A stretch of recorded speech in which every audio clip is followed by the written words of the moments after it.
So hello everyone, my name's John. For those of you who don't know me, I'm a third year doctor of physical therapy student. I was at the Carrollwood location and the West Chase location. So I'm going to be going over a document I made relating to TMJD evaluation pearls. So I have a little bit for subjective history that is important to ask about. So really we can kind of divide TMJD into hypomobile dysfunction and then hypermobility dysfunction. So with hypomobile, what can happen at the joint? We can obviously have osteoarthritis at the joint.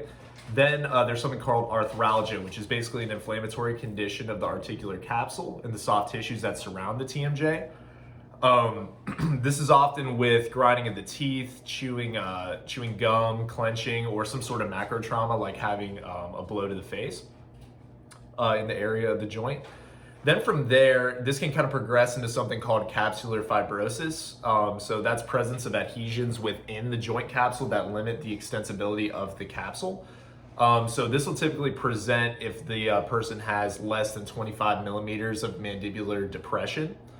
Also, what we can see in the clinic is something more related to hypermobility of the TMJ. So general hypermobility, we often talk about the disc, but this is kind of a precursor to that. So this is before you actually have disc displacement or the clicking, which we're going to talk about in a second. But the first kind of progression of hypermobility is articular disc displacement with reduction.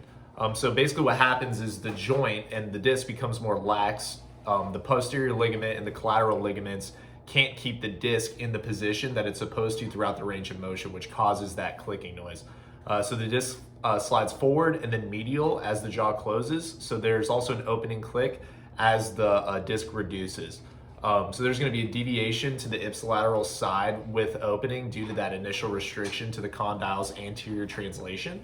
And so if you have more laxity in the joint or greater hypermobility, you're going to hear that click later in the range of motion as the jaw depresses.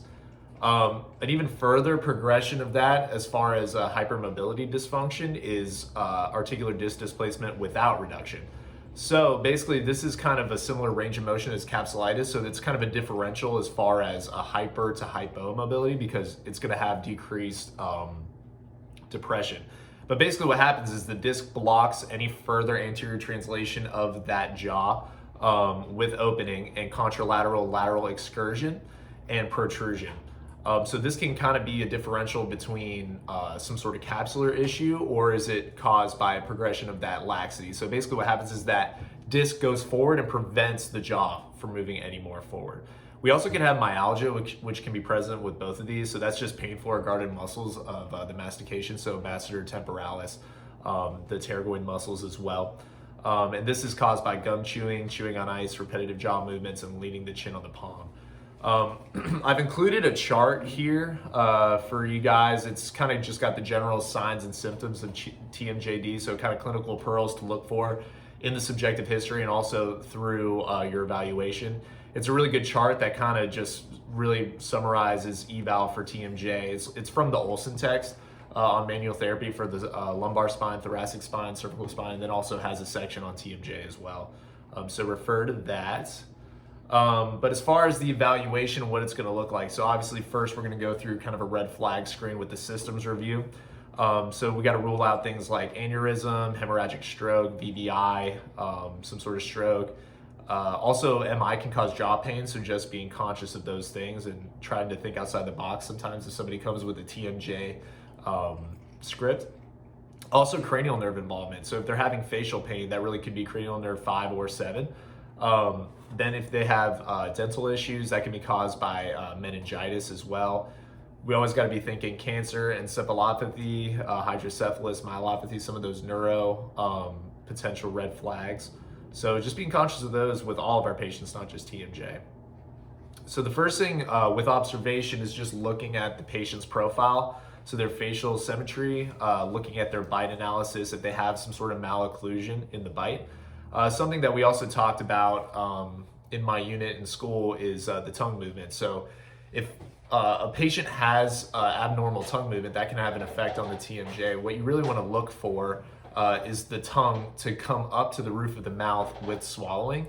If they have what's called a forward thrust or an infantile swallowing pattern, that tongue is going to go forward and push against the front of the teeth.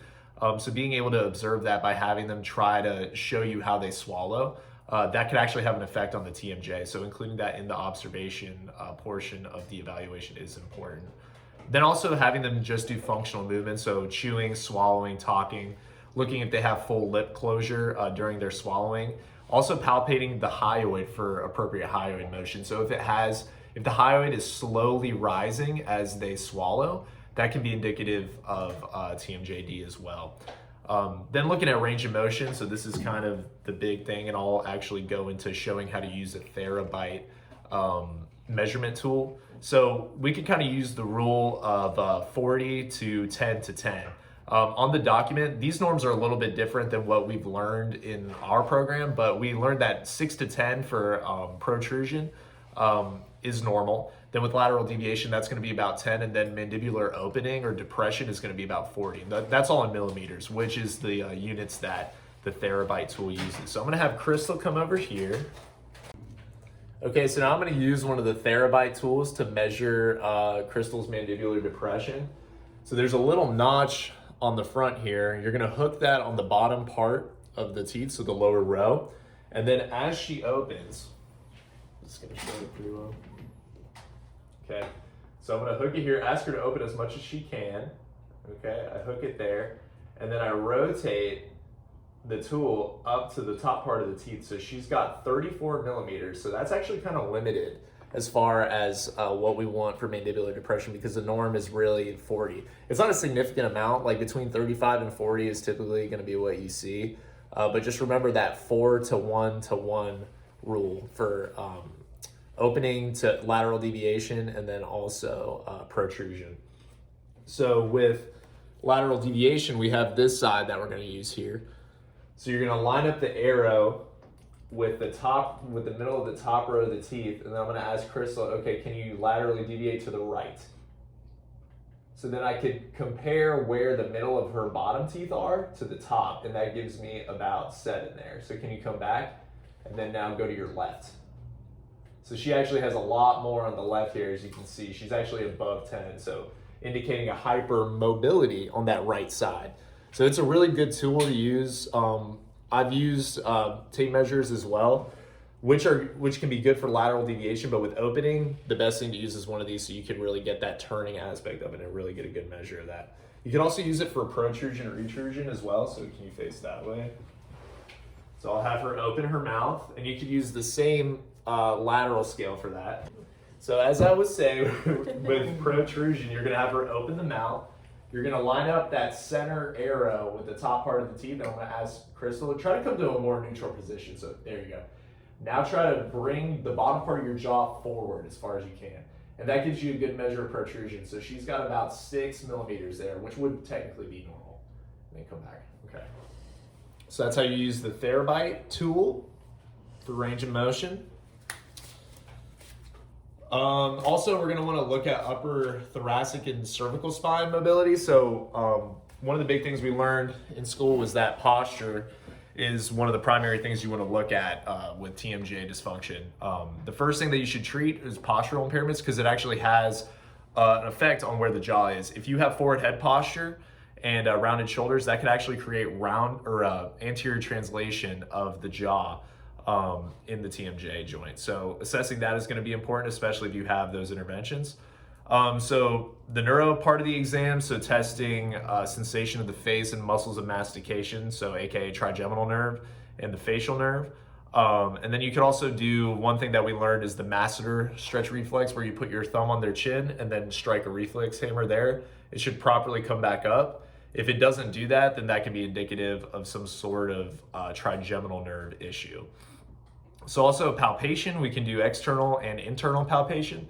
You're basically looking at just the muscles of the TMJ. So we're looking at masseter, temporalis, pterygoids, the digastric muscles, also SCM for the external palpation, and then the scalenes.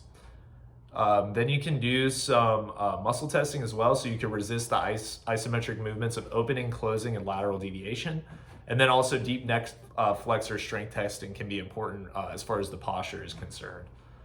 As far as special tests, you can do the loading tests where you provide a retrusive force to the jaw, which can be indicative of disc pathologies. And then you can also use a stethoscope. I included that in that section to listen for the clicking or crepitus.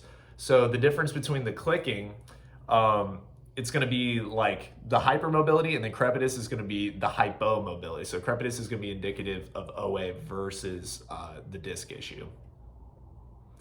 And that is TMJ evaluation.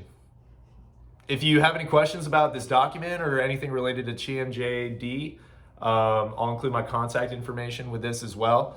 So you can reach out to me and I'd be happy to answer any of your questions. Thank you.